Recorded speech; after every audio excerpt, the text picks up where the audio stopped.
Bismillahirrahmanirrahim. Assalamualaikum warahmatullahi wabarakatuh.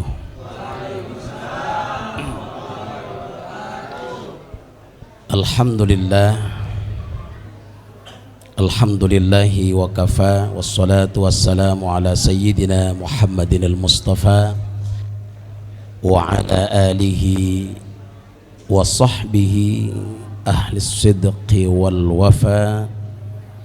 Amma ba'du, faqad qala Allah ta'ala fi kitabihil karim wa huwa asdaqul qailin. Billahi minasyaitonir rajim. Bismillahirrahmanirrahim. Laqad manna Allahu 'alal mu'minina idh ba'atha fihim rasulan minhum yatlu 'alaihim ayatihi wa yuzakkihim wa yu'allimuhumul kitaba wal hikmah wa in kanu min qablu lafi dhalalin mubin. Shadaqallahul azim. Shadaqallahul azim. Al-mukarramun, para alimil ulama, para asatidzah, para hujjaj, para tokoh masyarakat, bersyukur kita malam ini Allah pertemukan kita di tempat yang sangat mulia, di Musholla Nurul Iman.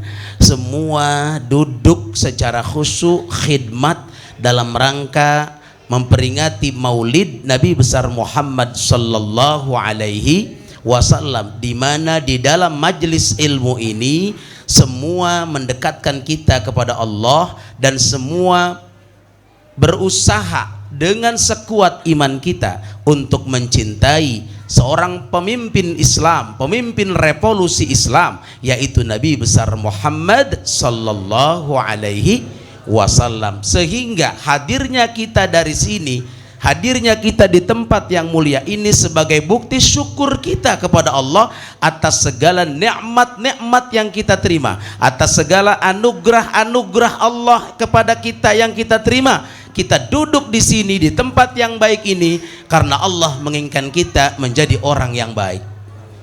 Amin apa? May yuridillahu bihi khairan yufaqihu fiddin. Siapa orang yang dikehendaki oleh Allah menjadi orang yang baik, yufaqihu fiddin, maka dia akan senantiasa dimengerti atau memahami fiddin, dalam urusan-urusan agama. Oleh karena itu yang duduk di sini insyaallah may yuridillahu bihi khairan. Amin. Allah kehendaki kita semua yang duduk di masjid ini, baik bapak-bapak maupun ibu-ibu, semua menjadi orang-orang yang dikehendaki oleh Allah menjadi orang-orang yang baik. Ya Rabbal Alamin. Saudaraku yang dirahmati Allah Subhanahu wa taala, bersyukur kita malam ini kita duduk bersama para ulama, bersama para orang-orang soleh, bersama orang-orang yang baik. Di tempat ini kita duduk di sini, semua berkumpul. Kata Nabi, man sofaha aliman, siapa orang yang bersalaman kepada orang alim, faka'annama sofahani, seakan-akan dia memberikan seakan-akan dia bersalaman kepadaku. Kemudian siapa orang manjalasa ma'a ilman atau manjalasa aliman, siapa orang yang duduk bersama orang alim. Nih, orang alim banyak di belakang kita, betul, duduk bersama orang alim, maka fakannama jalasani, seakan-akan dia duduk bersamaku. Ajlastuhu ma'i yaumal qiyamah, aku akan dudukan orang yang bergaul dengan para ulama nanti bersamaku. Di mana? Yaumal qiyamah, di hari kiamat. Pokoknya yang duduk sama ulama, yang bergaul sama ulama, insya Allah nanti didudukkan oleh Rasulullah bersama Rasulullah di hari kiamat. Mau duduk sama Nabi? Mau salaman sama Nabi? Syaratnya satu, cintai ulama-ulama kita. Karena dengan perjuangan para ulama kita, mereka menjadi penerang, mereka menjadi penerang hati kita, iman kita yang dulu kita belum mengenal hukum, mana yang halal, mana yang haram pada saat kita kecil, karena kita belajar dengan mereka-mereka para alim ulama yang ada di kampung kita. Alhamdulillah, sedikit-sedikit hati kita tercerahkan, kita jadi tahu mana yang hak, mana yang batil. Kita belum tahu hukum taharah, belum tahu hukum nikah, belum tahu hukum jual beli. Dengan adanya kita bergaul dengan ulama, mengaji kepada ulama, menimba ilmu kepada ulama, maka akhirnya kita menjadi orang yang mengerti tentang ilmu agama. Itu semua adalah tak lepas daripada peran daripada ulama-ulama yang ada di kampung kita. Maka kita doakan ulama-ulama yang ada di kampung kita biar pada sehat terus. Kurang banyak aminnya, tambah lagi aminnya. Kita doakan ulama-ulama di kampung kita, semoga mereka semuanya diqabul oleh Allah SWT segala cita-citanya dalam membangun Islam, dalam memajukan agama Islam lewat tenaga, pikiran, ilmunya, biaya, bahkan secara pribadi dia keluarkan untuk li'i'la'i kalimatillah. Semua itu semoga Allah Subhanahu wa taala nanti kita semua bersama orang-orang yang kita cintai, itu dengan para ulama di hari kiamat. Al-mar'u ma'aman ahabba. Seseorang itu akan bersama orang yang dia cintai. Kalau orang ngefans sama pemain-pemain artis-artis Korea yang sekarang sedang viral, maka nanti dikumpulkan bersama artis-artis Korea di sono.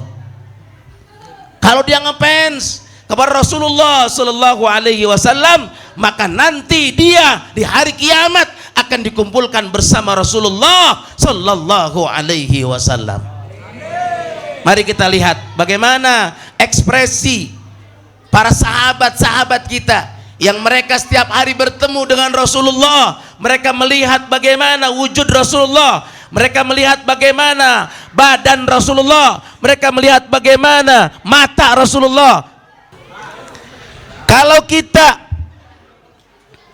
ngefans dengan Rasulullah, maka Allah kumpulkan kita nanti bersama Rasulullah Sallallahu Alaihi Wasallam. Bagaimana begitu bahagianya kita dikumpulkan dengan kekasih Allah. Dulu para sahabat Rasulullah Sallallahu Alaihi Wasallam, mereka bisa menyaksikan langsung bagaimana jasad Rasulullah, fisik Rasulullah, mata Rasulullah, punggung Rasulullah, bagaimana mulut Rasulullah, hidung Rasulullah, kaki Rasulullah. Sekarang kita tidak pernah menyaksikan, tapi cinta kita tidak pernah pupus kepada baginda Rasulullah Sallallahu Alaihi Wasallam. Bagaimana kita bisa berkumpul bahagianya bersama Rasulullah Sallallahu Alaihi Wasallam, di mana saat ini kita semua memperingati Maulid dalam rangka ekspresi kita, cinta kita kepada Rasulullah. Walau kita belum pernah bertemu dengan Nabi, tapi cinta kita tak akan pernah pupus, cinta kita tak akan pernah habis, bahkan bertambah walaupun kita tidak pernah melihat jasad beliau. Ini bukti bahwa kita adalah umatnya Nabi besar Muhammad yang senantiasa cinta kepada baginda Rasulullah Sallallahu Alaihi Wasallam. Bagaimana Allah melukiskan alam nashrah laka sadrak, bukankah kami telah melapangkan dadamu, disebutkan fisik Rasul, dadamu, dada Rasulullah. Wa thiyabaka fatahhir, di situ Rasulullah SAW dikatakan pakaiannya Nabi, disebutkan di situ fisiknya Nabi. Apalagi wala tamuddanna ainaika, kedua matamu, disebutkan kedua mata Rasul. Bahkan fisik-fisik Nabi disebutkan dalam beberapa ayat. Bersyukur kita menjadi pengikut baginda Rasulullah yang dulu semua dirindukan oleh Nabi. Waktu Nabi masih hidup, Nabi pernah sedih, Nabi pernah melamun di samping Abu Bakar. Abu Bakar berkata, kata Nabi begini, ya Allah, aku begitu cinta kepada temanku, aku rindu kepada teman-temanku. Abu Bakar berkata, wahai Rasulullah, kenapa engkau rindu? Bukankah aku bersamamu, para sahabat-sahabatmu setiap saat sangat cinta kepadamu, bahkan membela dirimu siang dan malam. Kenapa kau rindu kepada kami yang setiap saat ada di sisimu? Apa kata dia? Wahai Abu Bakar, kau adalah sahabatku. Mereka di luar sana adalah teman-temanku yang tidak pernah bertemu dengan aku, tapi mereka begitu cinta kepada aku. Siapa dia? Termasuk muslim, umat Islam yang ada di musola Nurul Iman. Begitu Rasulullah merindukan kita semua. Mudah-mudahan kita semua yang hadir malam ini insya Allah dipertemukan dengan baginda Rasulullah Sallallahu Alaihi Wasallam. Bagaimana ekspresi cinta para sahabat? Yuk mari kita buka sedikit lembaran. Bagaimana Abu Bakar As-Siddiq, mereka Abu Bakar Siddiq, dia rela dipukulin Abu Jahal gara-gara melindungi Rasulullah Sallallahu Alaihi Wasallam. Dipukuli Abu Bakar sampai dia pingsan. Pada saat dia pingsan, kemudian dia terbangun. Apa yang dinyatakan? Mana Rasulullah? Apakah Rasulullah dalam keadaan aman? Begitu mereka cintanya berlebihan, dirinya nggak dipikirin. Yang penting Rasulullah sehat, yang penting Rasulullah dalam kondisi aman. Kenapa begitu? Karena cintanya, mahabbahnya sudah begitu luas, sudah begitu tak terhitung. Rasa mahabbahnya terlalu dalam kepada baginda Rasulullah Sallallahu Alaihi Wasallam. Coba lihat Bilal bin Rabah. Bilal bin Rabah itu ketika dia Rasulullah telah wafat, dia berangkat menyebarkan Islam di tempat dia menyebarkan Islam. Ketika dia berangkat lagi ke Madinah, dia adzan. Tatkala dia adzan, dia ingat Rasulullah ketika mengatakan asyhadu anna Muhammadar Rasulullah dalam adzannya yang begitu indah, suaranya indah. Dia tidak bisa melanjutkan adzannya. Dia terjatuh dan dia pingsan. Mengapa? Karena dia begitu cinta, seolah-olah Rasulullah hidup kembali. Dia adzan di Masjid Nabawi itu, dan di situ dia pingsan karena cintanya kepada Rasulullah terlalu dalam.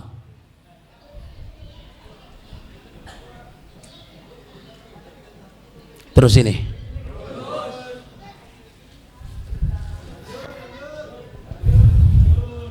apa juga ya? Terus bagaimana Umar bin Khattab sangat cinta dia kepada Rasulullah. Ketika mendengar Rasulullah telah wafat, wa ma Muhammadun illa rasul qad khalat min qablihi rusul afa imma ta'u qutilan qalabtum ala aqabikum.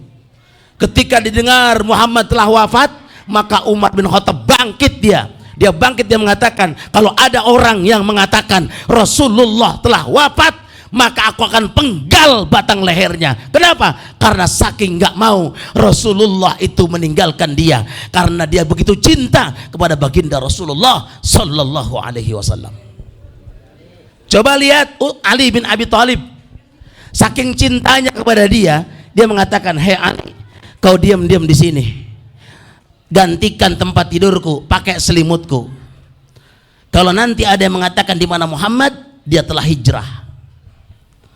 Karena Ali begitu cinta, dia rela mati, dia rela nyawanya melayang demi cintanya kepada baginda Rasulullah Sallallahu Alaihi Wasallam. Padahal rumah Rasulullah telah dikepung oleh seluruh pemuda-pemuda kafir Quraisy saat itu. Mereka dengan pedang yang sudah terhunus ingin membunuh baginda Rasul. Ali siap menjadi tameng atas keselamatan Rasulullah Sallallahu Alaihi Wasallam. Bukankah sahabat-sahabat yang tadi saya sebutkan sebagai ekspresi kecintaannya yang begitu tinggi, begitu mendalam kepada Rasulullah SAW itu? Lantas kita sejauh mana cinta kita sama Nabi? Ayo, sejauh mana? Saya mau nanya, udah cintakah kita sama Nabi? Kalau udah cinta, berapa ribu kali kita sholawat dalam sehari? Ayo berpikir, udah berapa ribu dari pagi sampai malam ini kita bersolawat kepada Nabi? Hati lagi baik dah. Jangan-jangan belum satu-satu aja nih di sholat doang kita baca solawat. Betul? Kalau kita baca solawat kepada Nabi, kata Nabi, man sholla alayya sholatan wahidatan, siapa orang yang bersalawat kepadaku satu kali, sallallahu alaihi ashran, Allah akan bersalawat kepada orang yang membaca salawat tadi 10 kali. Sallu ala Muhammad, sallallahu ala Muhammad. Semua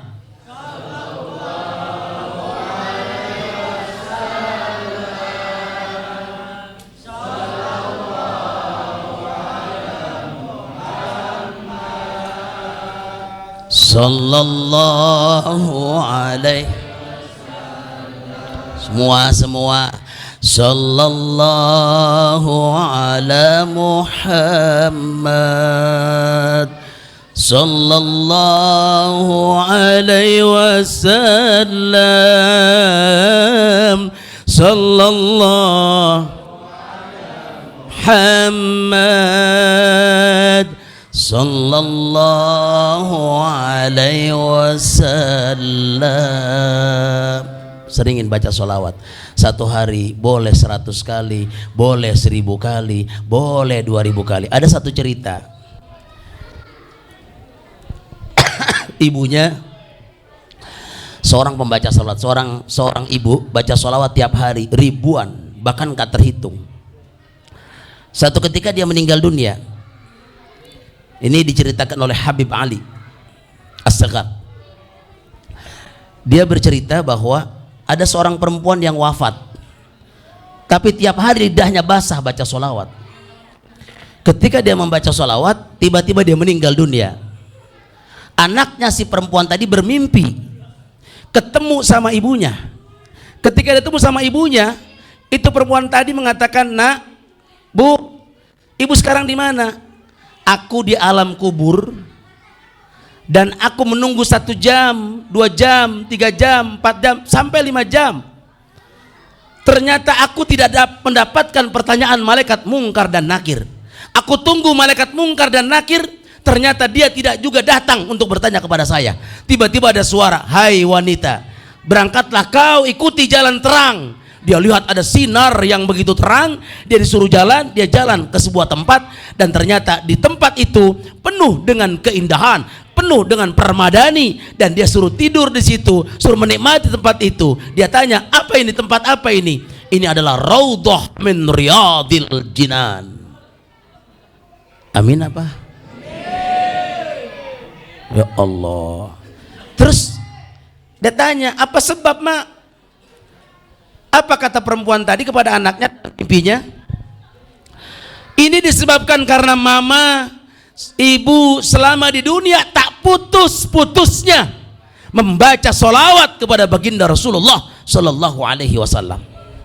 Jadi orang yang membaca sholawat tak putus-putus lidahnya untuk tetap membaca salawat, Allahumma salli ala Sayyidina Muhammad wa ala ali Sayyidina Muhammad. Terus dia baca, terus dia baca, terus dia baca dari pagi sampai malam.